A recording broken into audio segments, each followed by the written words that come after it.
children. The pandemic, you know, that happened. So anyway, Steve, thanks for inviting me. I enjoy being here. I mean, asking me to sort of talk about what we're up to is like asking about our kids or something. You talk about your kids because I just, I'm really surprised. I'm 65 now, and I still really like my job. You know, I really enjoy the challenges and the, you know, it's just, you know, you're in the restaurant business. I mean, it's a lot like being in the ring with Muhammad Ali. I mean, you get beat up a lot, but you gotta, you know what you're in for.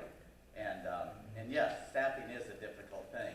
And what I get a kick out of though is how we all seem to want to say, oh, it's because of this or because of that. And I think it's about 37 different things, not just one or two. And so there was a demographer over in Winston the other day, given sort of state of the triad thing. And I sort of cornered him afterward and said, so what are some of the other things about this? And he said, well, one of the least talked about things about this sort of lack of people in the workforce is that for decades now, only about 40% of the people from 55 to 65 are in the workforce. And that's constant, it's still 40%. But because of the way the baby boomers are, you know, with demographic sort of distribution of age, there's a whole lot of people 55 to 65. So he said that's 1.7 million people that ain't in the workforce. You know, just not because of the pandemic, it's just that was coming anyway. And so I get a kick out of that. Plus, you know, there's 1.2 million immigrants that didn't come in because we shut down the borders during the thing. So there's a lot of reasons for it. And what I know, what I've learned in my life and career is what is. Deal with what is. If you just sit around and bitch about it, it's kind of fun, you know, but you don't do much about it. So, you know, it is challenging. It's, you know, Lucky's in Greensboro is only open 5 days a week now, and it's been open 14, you know, lunch and dinner 7 days a week for 30-some years. So it is a legitimate challenge. So anyway, I was thinking that that I prefer just to sort of answer questions. So I'll start off by asking my own questions, and then we'll just see if you all have some. I think the question I get asked most is, what's the deal with this long hair? The answer is, when we had furlough, we had 670 staff members, 110 in Cary and all the rest in Greensboro here. And we furloughed all but 35 of them. 635 people were furloughed in March 2020. So I said, I'm not going to take a salary or cut my hair until at least 500 are back. But I'm taking the salary. But I didn't take the salary for about a year. And so what happened was, my wife likes it. And, we're still stuck. I mean, it's so funny that they set that 500 number because one payroll period will be 493, another one will be 502, and then it'll go back to 498. I mean, it's been that way for over a year now, so it's been sort of interesting. So, you know, mom ain't happy, ain't nobody happy sort of story. So I might just sort of keep it. Plus, the other thing that happens is, as much as when I said all this, I thought the challenge would be there would be so many of these 635 people that would be saying, hey, why did you bring back, you know, this person and not me? I thought it would be a lot of pressure for us to kind of grow back out of it and people coming back in. But the whole sort of, we're closed a lot longer than I anticipated. I anticipated weeks, not months. And so most people went and got other jobs, and good eggs, you know, good people, if they're at a job, they don't leave a job, you know, unless there's a reason. And so, you know, most of them didn't come back, so we have a lot of new staff members, and a lot of them are young. And it used to be when we bring in new young staff members, they looked at me like a narcotics agent, you know, they're like, dude, I'm out of here. And, but now they come up and say, hey man, what's happening? So it's, there's a little bit of a communication things, particularly recognizing how much of my life I spent time making fun of people that are the age I am now,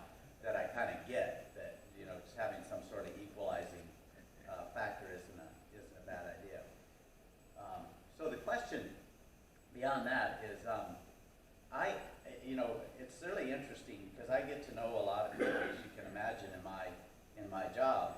And, you know, once, you know, we sort of just get beyond the niceties, you know, there's usually, you know, so what's the deal with you? How did you end up in Greensboro and all that? Because, you know, it's sort of improbable. I grew up in mostly in western Montana. We were living in Iowa before my dad decided to go to Nevada because my uncle and grandfather had homesteaded there. You could still homestead in the early 60s in Nevada. And he had fixed up a tractor and a Caterpillar, little cat, to take out there because one of the rules with homesteading is you got to improve the land, you know, or you don't get to keep it. And so anyway, he decided to stay, and so we ended up moving to this little place in the middle of nowhere. In fact, it's kind of funny. It's called Current Creek, and it was just a little, you know, 4 sections, which are square miles under cultivation. And my dad ended up being the ranch foreman there, and you know, it was 112 miles to Tonopah, and Tonopah is where they developed the stealth fighter. And when they developed the stealth fighter, they said, we developed this in the middle of nowhere. So now I can say I grew up 112 miles from the middle of nowhere.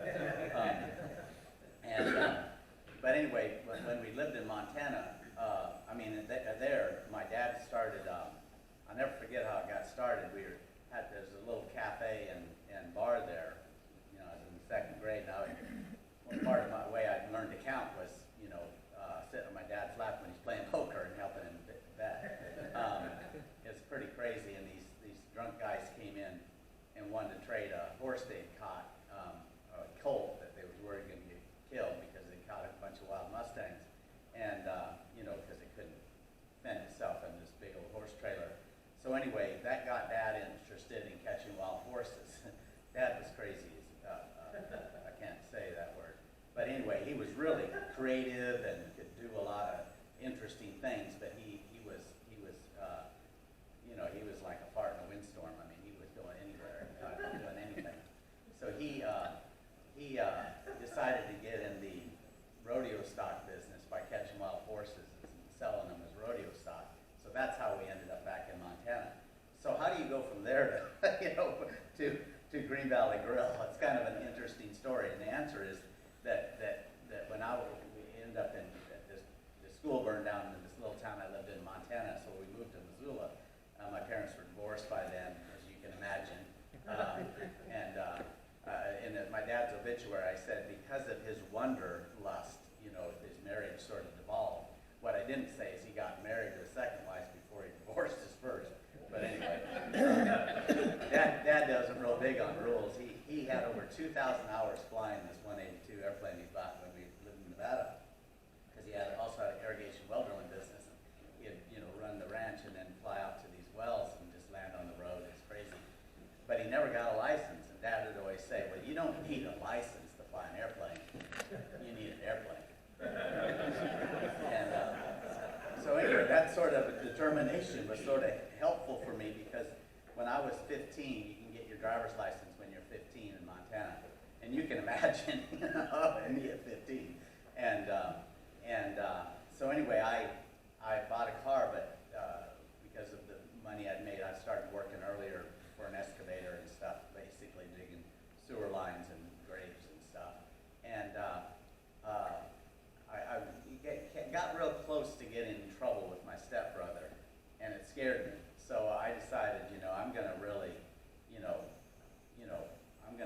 I don't want to screw up my life. So I got a job. I wanted to be around aviation or something. There was nothing there.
won't wear no white shoes. So I'd wear the white pants and all this other stuff, but I wore black cowboy boots.